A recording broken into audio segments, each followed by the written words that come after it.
She never imagined that a single moment of compassion would cost her everything and then change her life forever. Early morning light filtered through the windows of the small diner where Shamira worked. She tightened her apron around her waist and smoothed a stray curl from her forehead. At 27, she'd taken this job to support her 5-year-old son Marlon after his father had walked out. Every day she woke before dawn, hustled him off to a neighbor's house when school bus schedules failed, and arrived on time, ready to give her best. She loved the routine, the clink of coffee cups, the friendly chatter of regulars. The diner felt like home. That Wednesday the air was crisp, and Marlon's eyes had been heavy with sleep. Their sitter had called sick at the last minute. With no one else to turn to, Shamira tucked him under her arm and steered the stroller through the diner's front door before opening time. She set him in a corner booth, handed him a coloring book and a box of crayons, and told him to stay busy. He hummed happily, flipping through pictures of animals and scribbling. She kissed his forehead and rushed into the kitchen to start the morning rush. Orders flew in. 2 eggs over easy, hash browns, crispy, coffee strong. She moved seamlessly from table to table, balancing plates on her arm, chatting with Mrs. Finch about her grandson's college applications, laughing with Mr. Patel about last night's baseball game. Every few minutes she glanced toward the booth to make sure Marlon was okay. He was sitting very still, coloring a green dinosaur with fierce concentration. Then footsteps clicked on the floor. She turned to see the diner manager, a tall woman, with sharp eyes, striding toward the booth. "Miss Carter," she said, her tone clipped. Shamira's breath caught. "Yes, Miranda." "You can't have your son here," Miranda said, arms crossed. "Health code violation. What if he gets hurt? What if a customer complains?" Shamira swallowed. "I'm so sorry. My sitter canceled last minute. I couldn't find anyone. He's in the corner and he won't bother anyone." Miranda's lips pressed into a thin line. "I don't care. You have to send him home or you lose your job." Panic fluttered in Shamira's chest. "Please, just for today. I promise." Miranda shook her head. "Effective immediately. You're fired." Stunned, Shamira felt tears prick her eyes. Marlon looked up, coloring book abandoned, tears welling. The diner fell silent. A regular, Mr. Jenkins, saw what happened and offered to watch Marlon, but it was too late. She packed her bag, scooped Marlon into her arms, and fled down the street as her dreams of stability shattered. Weeks passed. Shamira filled out applications at every cafe, every restaurant, every place she could think of. She cooked clients' meals for private catering gigs, babysat for extra cash, even sold her homemade sweet potato pies at the weekend farmers market. But employers balked at her single motherhood, her unstable schedule. Each rejection letter felt like a slap. Marlon noticed her worry. "Mommy, are you sad because of me?" he asked one night, his small hand on her cheek. She forced a smile, tucking him into bed. "No, baby. I'm just tired from working hard for us." Then one rainy afternoon, she applied online for a receptionist position at a small family-owned law office downtown. It paid enough for part-time hours that matched the school schedule and allowed her to pick up Marlon at 3. She tailored her resume, highlighted her customer service skills, her reliability, her resilience.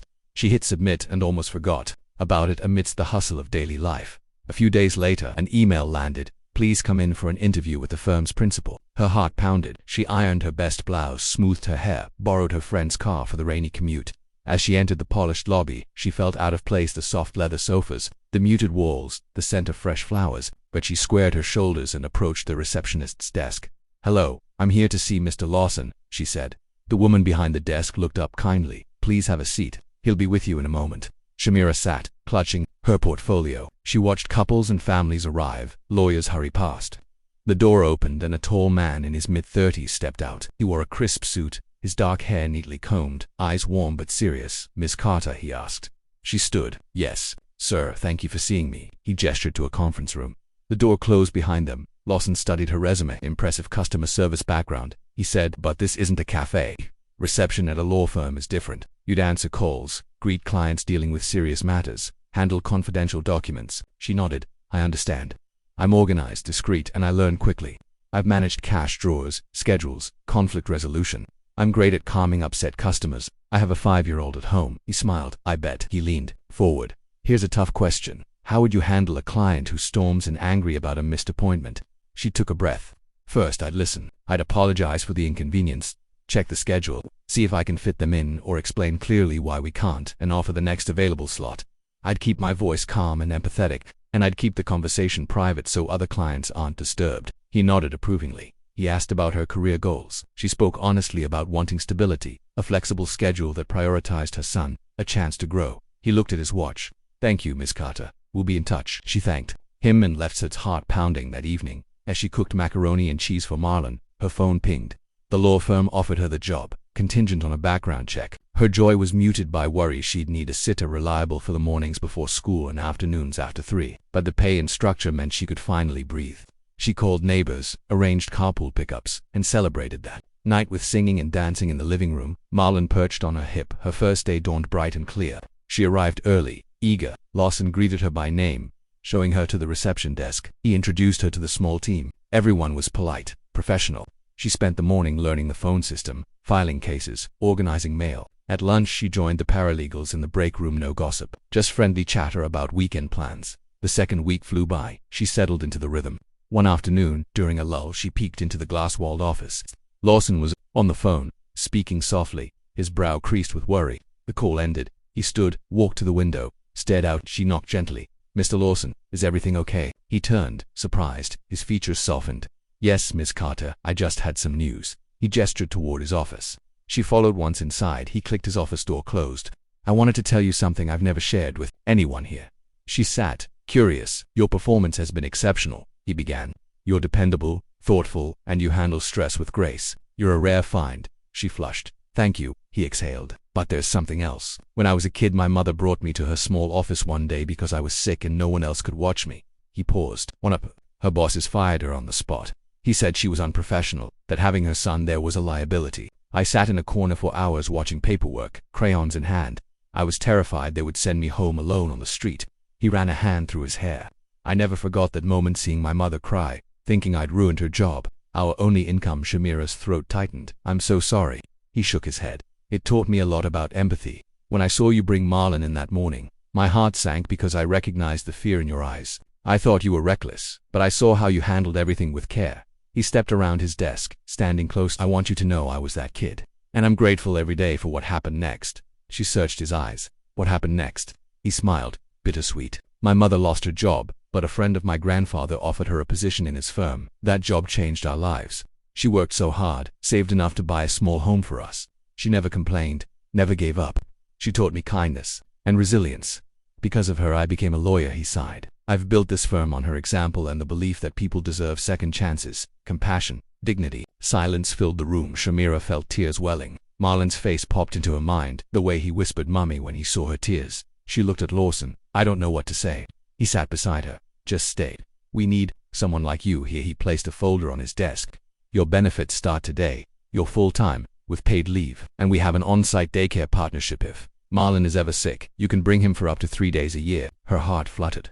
"Really?" He nodded. "Because nobody should have to choose between their job and their kid." She blinked back tears. "Thank you." He offered his hand. She stood and shook it firmly. "Thank you." That evening, riding home on the train with Marlon in her lap, Shamira felt hope swell in her chest. She breathed in the cool air, watching city lights streak past. Marlon hummed a song, resting his head on her shoulder. She stroked his hair and whispered, "Mommy's gonna be okay." Weeks turned into months. At the firm, Shamira thrived. She implemented a new client intake system that increased efficiency. She organized community outreach events.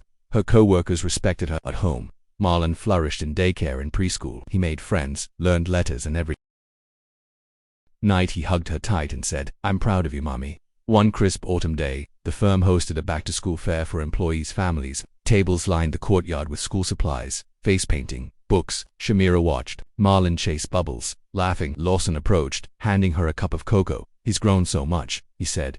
She smiled. "He has a wonderful teacher." He nodded. "You too." She looked at him curiously. He swallowed. "There's something else." She tilted her head.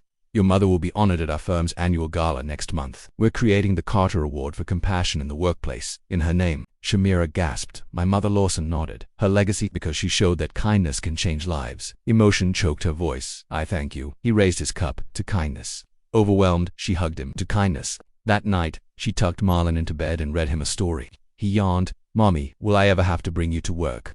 Her heart twisted. "No, sweetie, but if you did, they'd treat us with kindness." He closed his eyes. She kissed his forehead. "You were brave, baby, just like me." The next morning, she sat at her desk before sunrise, drafting a thank you note to Lawson. She paused, thinking of the journey from diner to law firm, from despair to hope.